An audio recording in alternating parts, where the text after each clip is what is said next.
saya jadi ingin membaca satu riwayat dari Ibnu Jarir At-Tabari. Pada saat itu disebutkan dari Aslam ibn Imran, kunna bil Konstantiniyah. Kami dahulu di Konstantinopel. Kata sahabat ini menceritakan suatu kejadian di Konstantinopel, dan di sana ada sejumlah sahabat Rasulullah Sallallahu Alaihi Wasallam. Ada yang dari Mesir, ada yang dari Syam.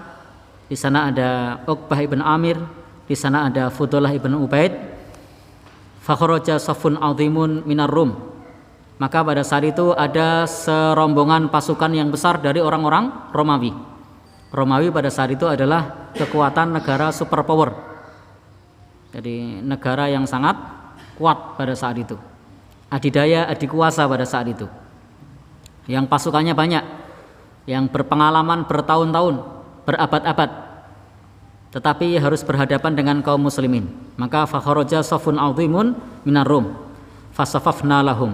Maka pasukan kaum muslimin pun menyongsong mereka. Pada saat menyongsong mereka, maka tiba-tiba fahamala rajulun minal muslimina ala safir Rum hatta dakhala fihim. Maka ada seorang dari kaum muslimin yang menerobos masuk ke barisan orang-orang Romawi.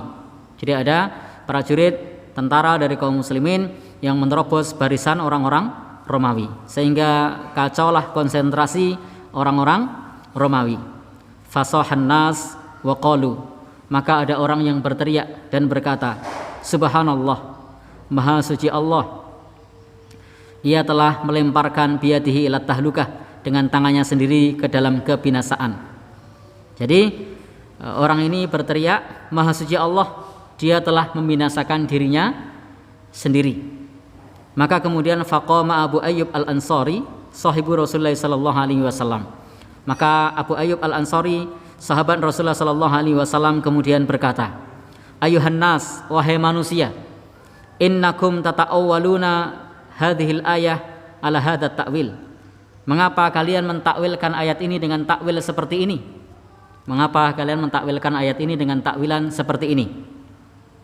Wa innama nazalat hadhil ayah, sesungguhnya ayat ini turun, ayat wala tulqu bi aidikum ila tahlukah, jangan jerumuskan diri kalian ke dalam kebinasaan.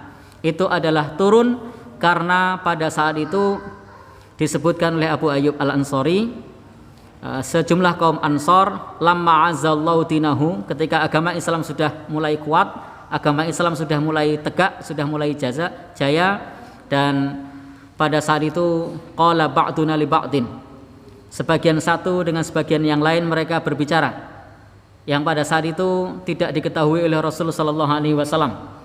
Mereka berkata, inna amwalana qad ta'at, sesungguhnya harta kita sudah habis, digunakan untuk azal Islam, untuk menjayakan Islam. Maka bagaimana kalau kita diam sejenak atau kita tidak berinfak? Maka fa'aslahna ma minha, agar kita bisa memperbaiki atas harta kita yang sudah hilang untuk kepentingan Islam. Maka kemudian fa'anzalallahu fi kitabihi, Allah Subhanahu wa taala menurunkan di dalam kitab sucinya, di dalam Al-Qur'an, wa anfiqu fi sabilillah, berinfaklah fi sabilillah, wala tulqu bi aidikum ila tahlukah. Kemudian diperintahkan berinfaklah fi sabilillah, dan jangan binasakan diri kalian ke dalam kebinasaan.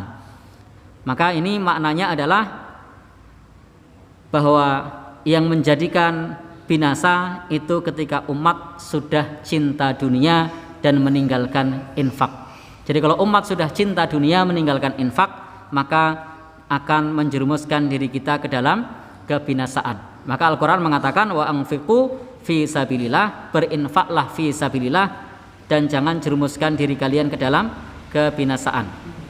Maka tahlukah di sini adalah, kebinasaan di sini adalah al-iqamatu fil amwal, yakni kebinasaan dari kemandirian di dalam masalah ekonomi. Jadi kalau umat tidak mau berinfak, maka ekonomi umat akan rusak, ekonomi umat akan hancur. Maka Bapak dan Saudara yang berbahagia yang dirahmati oleh Allah Subhanahu wa taala, ini pentingnya bagi kita untuk tidak cinta dunia dan kita mau berinfak fi sabilillah.